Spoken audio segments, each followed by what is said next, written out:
dunia ini musnah ba'da islahiha, yang dimana Allah telah memperbagus, Allah baikkan lagi dunia.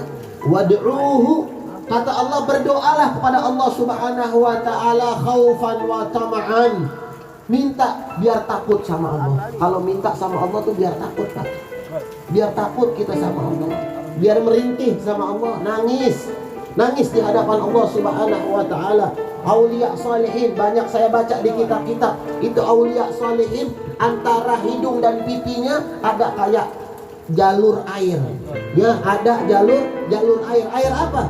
Air mata mereka, air mata orang-orang soleh yang setiap malam selalu nangis di hadapan Allah subhanahu wa ta'ala. Saking kebanyakan nangis sehingga ada jalur air mata antara hidung dan pipinya. Nah, itulah orang-orang soleh. Kita pernah gak minta takut pada Allah subhanahu wa ta'ala, minta nangis di hadapan Allah subhanahu wa ta'ala? Ratapi dosa kita, ratapi semua kesalahan kita. Banyak salah di hadapan Allah, banyak dosa di hadapan Allah. Maka kita minta berdoa kepada Allah subhanahu wa ta'ala, ya. Makanya dikatakan inna rahmatullahi qaribun minal muhsinin. Kata Allah, sesungguhnya rahmatnya Allah dekat sama orang-orang yang baik, orang-orang yang selalu berdoa kepada Allah subhanahu wa ta'ala. Allah menyebutkan tentang doa di dalam Al-Quran banyak sekali. Qala rabbukum ud'uni astajib lakum. Kata Allah subhanahu wa ta'ala, mintalah kepada aku, maka akan aku ijabah doa-doa kalian. Ujibu da'watad da'i idza da'an. Aku menjawab doa-doa seseorang yang ketika meminta kepadaku, memunajat kepada Allah subhanahu wa ta'ala. Allah mendengar doa-doa kita, Allah mendengar permintaan kita, permohonan kita. Jadi tidak sia-sia doa kita di hadapan Allah subhanahu wa ta'ala. Sebagaimana kita bikin hall. Ini apa sih acara hall? Acara hall apa nih? Kita ngumpulin orang, biar kita kumpulkan doa rame-rame agar diijabah oleh Allah subhanahu wa ta'ala. Ini perkumpulan orang-orang soleh, perkumpulan orang masya Allah, orang-orang yang dikatakan orang muhsinin, orang-orang yang baik di hadapan Allah subhanahu wa ta'ala. Karena kita selalu berdoa di hadapan Allah subhanahu wa ta'ala. Ratib yang kita baca tadi, tahlil yang kita serahkan kepada Allah, hadiahkan kepada Allah subhanahu wa ta'ala, arwah-arwah yang kita sebutkan, mereka senang di alam kubur, mereka gembira mendengar doa-doa kita. Qala Al-Habib Ahmad bin Hasan Al-Attas di dalam kitabnya Tadhkirun Nas, orang yang sudah di barzakh, orang yang sudah di dalam kubur, pendengarannya lebih peka daripada kita yang hidup 1000 kali lipat. Bayangkan. Jadi kalau kita doa, kita sebutkan arwah-arwah, mereka mendengar doa-doa kita, mereka gembira atas doa-doa yang kita panjatkan. Qala Rasulullah sallallahu alaihi wasallam, "Idza mata ibnu Adam, inqata 'amaluhu illa min thalas." Ketika mati Bani Adam, terputuslah amal ibadahnya kecuali 3 perkara. Salah satunya waladun saleh yad'ulah, anak yang saleh yang mendoakan kedua orang tuanya. Maknanya apa? Rasul mengajarkan kita untuk selalu doa, untuk selalu meminta kepada Allah. Doakan kedua orang tua kita. Allahumma ighfir lana wa liwalidina warhamhum kama rabbawna shighara. Ya Allah, sayangkanlah, ampunilah dosa-dosa kami, ampunilah dosa-dosa kedua orang tua kami, dan sayangkanlah mereka di alam kubur, baik di alam kubur ataupun di dunia. Warhamhuma kama rabbayana shaghira, sebagaimana mereka telah mengasih sayangkan kami di waktu kami kecil. Hadirin hadirat yang dirahmati oleh Allah subhanahu wa ta'ala, doa ini adalah doa yang sangat istimewa. Kita pernah gak di sujud kita terakhir kita menangis di hadapan Allah subhanahu wa ta'ala? Al-Habib Abdullah bin Ali Al-Haddad, beliau tidak bangun dari sujudnya di dalam sholat malam, di dalam sholat tahajudnya. Beliau tidak bangun dari sujudnya ketika beliau sudah berasa di keningnya, berasa di jidatnya, air mata telah berlumuran di sejadahnya. Nangis di hadapan Allah, nangis minta pengampunan kepada Allah subhanahu wa ta'ala. Itu orang soleh, itu orang yang masya Allah wali min awliyaillah, selalu minta kepada Allah, nangis di hadapan Allah subhanahu wa ta'ala. Sampai beliau saking udah tinggi derajatnya di hadapan Allah, di dalam qasidahnya di Diwan Al-Haddad, beliau mengatakan, ana ad'u man da'ani, aku akan mendoakan siapa-siapa yang telah mendoakan aku. Kita baca Fatihah, baca ratib di dalam ratib Al-Haddad, ya, kita baca doa-doa tahlil, ya, itu kita sebutin arwah-arwah orang-orang saleh. maka nanti kita akan didoakan oleh beliau-beliau. Nanti kita akan dikumpulkan oleh beliau-beliau.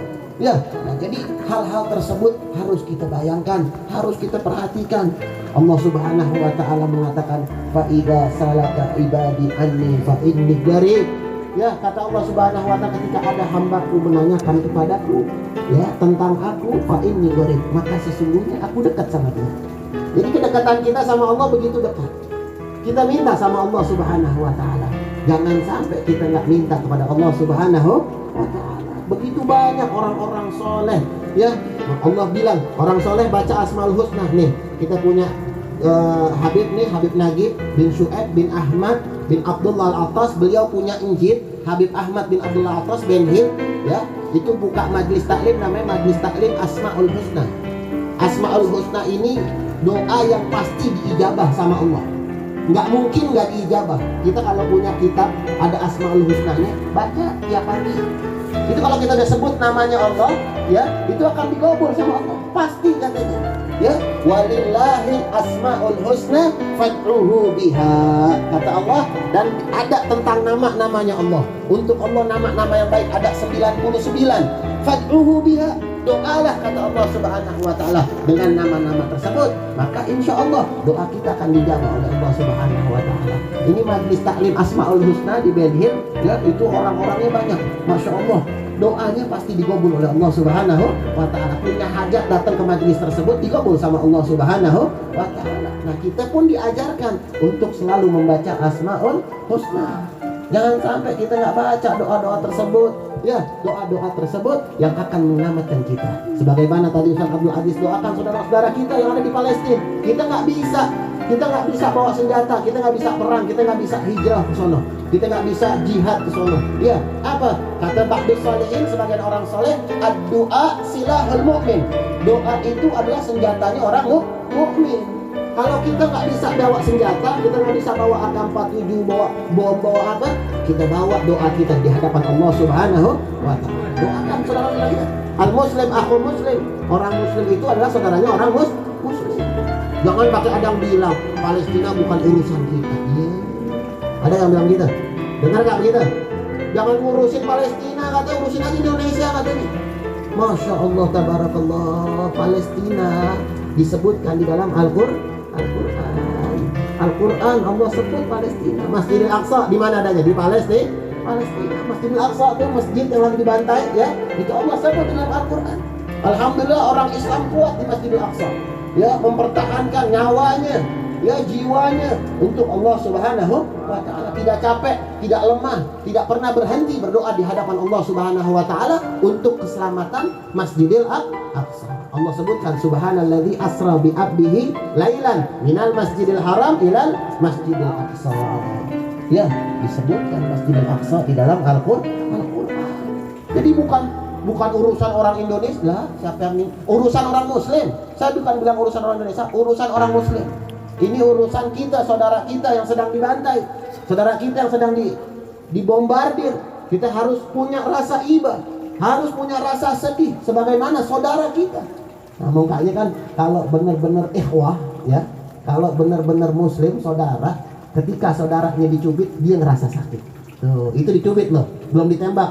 Ya, itu dicubit. Itu baru muslim benar-benar, ya. Nah, jadi para hadirin hadirat yang dirahmati oleh Allah Subhanahu wa taala, jangan pernah berhenti kita meminta kepada Allah Subhanahu wa taala, doa di hadapan Allah Subhanahu wa taala. Jangan kadang-kadang lempengan doa kalau lagi susah doa. Orang kalau lagi susah doa, lempengan senang, nggak pernah doa dia. Kalau lagi susah ziarah kubur mana-mana minta sama Allah. Wah, datang orang-orang soleh, doain saya. Ini saya usaha lagi kendor banget ini nih. Covid ini luar biasa nih, usaha saya sampai menurun banget. Masya Allah. Giliran susah minta sama Allah. Enggak, mau susah, mau senang minta sama Allah Subhanahu wa taala. Kalau udah dikasih senang, banyakin syukur pada Allah Subhanahu wa taala. Kita diajarin, di doa-doa kita diajarin. Bismillahirrahmanirrahim. Alhamdulillahi rabbil alamin. Hamdan katsiran thayyiban mubarakan fihi ala kulli hal. Hamdan yuwafi ni'amahu wa yukafi mazida. Diajarin kita untuk selalu bersyukur kepada Allah Subhanahu wa taala. Jadi jangan lagi susah minta, ya, lagi senang lupa sama Allah Subhanahu wa taala. Jangan. Nah ini doa penting buat kita. Ya, hadirin hadirat yang dirahmati oleh Allah Subhanahu wa taala. Kita kalau melihat-lihat orang-orang Tarim ya, saya pernah tinggal di Tarim tuh, aulia solihin, ya Allah. Semua hidupnya doa, lagi ngaji ada doa, lagi sholat ada doa, lagi kumpul khatmul Quran ada doa, lagi tahlil, semua ada doa. Ya, makanya dikatakan doa mukhul ibadah. Tadi kata Nabi, doa itu adalah otaknya ibadah, jantungnya ibadah. Kalau orang ibadah nggak pakai doa, apalagi ada orang sholat, habis sholat Allahumma lantas jalan. Ya, kan ada ya, nggak doa ya, bukan Allahumma lantas salam dia mah, Allahumma lantas jalan tuh, ya dia jalan dia tuh dengan doa tuh. Itu bukan ajaran Nabi Muhammad SAW. Nabi ajarkan ba'da sholat perbanyak kasratul doa, dengan memperbanyak doa. Tuh, banyak yang minta doa kita habis sholat, jangan main kabur aja. Kadang-kadang orang sholat kecapung cebok, cek kabur. Jangan ya, sholat yang benar, doa yang benar. Doa yang diijabah tuh ba'da sholat.